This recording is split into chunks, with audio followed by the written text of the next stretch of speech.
પેશાબ pass કરી અને પછી પેશાબમાં ફીણ થઈ ગયા, આખું ટોયલેટ પરપોટાથી ભરાઈ ગયું, તો આવી કન્ડિશન ક્યારેક બહુ સિરિયસ હોઈ શકે છે. અને ખાસ કરીને ત્યારે જો અગર તમને ડાયાબિટીસ હોય તો કઈ સમસ્યાને લીધે તમારી પેશાબ ફીણવાળી આવી શકે છે, અને આ ફીણવાળી પેશાબ અગર આવે તો એની પાછળનું શું કારણ હોય, અને સૌથી મહત્વનું એને કેવી રીતે ઠીક કરાય, એના વિશે આજે આપણે વાત કરશું. નમસ્તે દર્શકો, સ્વાગત છે તમારું મારી આ યુટ્યુબ ચેનલ ઉપર. હું છું તમારી હોસ્ટ ડૉક્ટર તન્વી મયુર પટેલ, એન્ડોક્રાઇનોલોજિસ્ટ એટલે કે હોર્મોનના નિષ્ણાત ડૉક્ટર મુંબઈથી.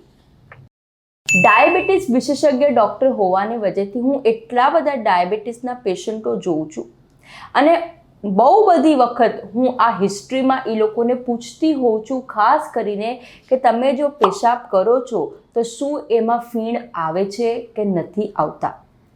ઘણી વખતે જવાબ હા કે ના આવી જાય. ક્યારેક બહુ એવા જે હેલ્થ એન્થુઝિયાસ્ટિક લોકો હોય, પેશન્ટો હોય, એ પોતે પણ સામેથી આવીને કે ડૉક્ટર આજકાલ જ્યારે હું પેશાબ પાસ કરું છું ને ત્યારે આવી સમસ્યા આવે છે, તો એની પાછળનું શું કારણ? તો આ ફીણવાળી પેશાબ આવવાનું કારણ બહુ જ મોટું હોઈ શકે જો અગર તમે એને ઇગ્નોર કરી નાખશો તો આને સૌથી પહેલાં ઇગ્નોર નથી કરવાનું, અને એનો સહી સમય પર ઈલાજ કરશો તો તમને બહુ મોટી ઘાતક સમસ્યાઓથી પણ તમે બચી શકશો. ઓકે, તો સૌથી પહેલાં આપણે એ સમજીએ કે જે પેશાબ જે હોય છે ને એ પેશાબ આપણી બનાવે છે આપણી કિડની, અને કિડની જે છે ને એ આપણી બોડીની બહુ મોટી ડિટોક્સિફિકેશન સિસ્ટમ છે. શરીરમાં જે પણ વસ્તુઓ આપણને નથી જોતી, જે આપણા માટે નુકસાનકારક છે, એ બધાને પેશાબના માધ્યમથી કિડની શરીરમાંથી બહાર ફેંકી મૂકે છે. એટલે જો તમારા પેશાબમાં કાંઈ ગડબડ છે એનો મતલબ ક્યાંય ગડબડ તમારા કિડનીમાં પણ હોઈ શકે, અને આ સૌથી મોટી સંભાવના પોસિબલ છે, ખાસ કરીને અગર તમને ડાયાબિટીસ છે, બ્લડ પ્રેશર છે, કે હૃદયની કોઈ બીમારીઓ કે કિડનીની બીમારીઓ છે તો. ઓકે, તો સૌથી પહેલું રીઝન આપણે એ જાણીએ કે ફીણવાળી પેશાબ કોને આવી શકે.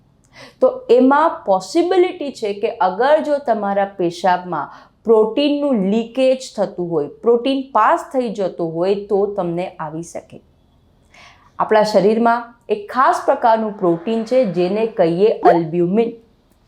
લગભગ જ્યારે પ્રોટીનમાં લીક થતું હોય પેશાબની અંદર તો આ એલ્બ્યુમિનવાળું પ્રોટીન વધારે લીકેજ થતું હોય છે.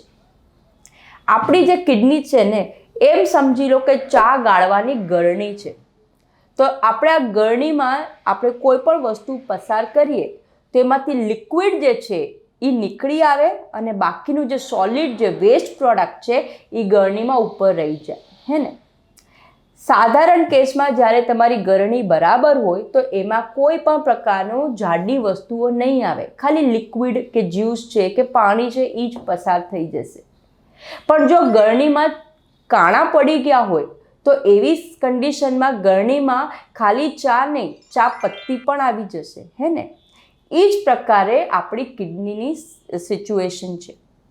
સાધારણ સિચ્યુએશનમાં જ્યારે આપણી કિડની એકદમ હેલ્ધી છે, તંદુરસ્ત છે, કોઈ પ્રોબ્લેમ નથી, એ ટાઈમે તમારા પેશાબની અંદર આવા કોઈ પણ પ્રકારના પ્રોટીન છે કે એલ્બ્યુમિન છે એ લીકેજ નહીં થાય.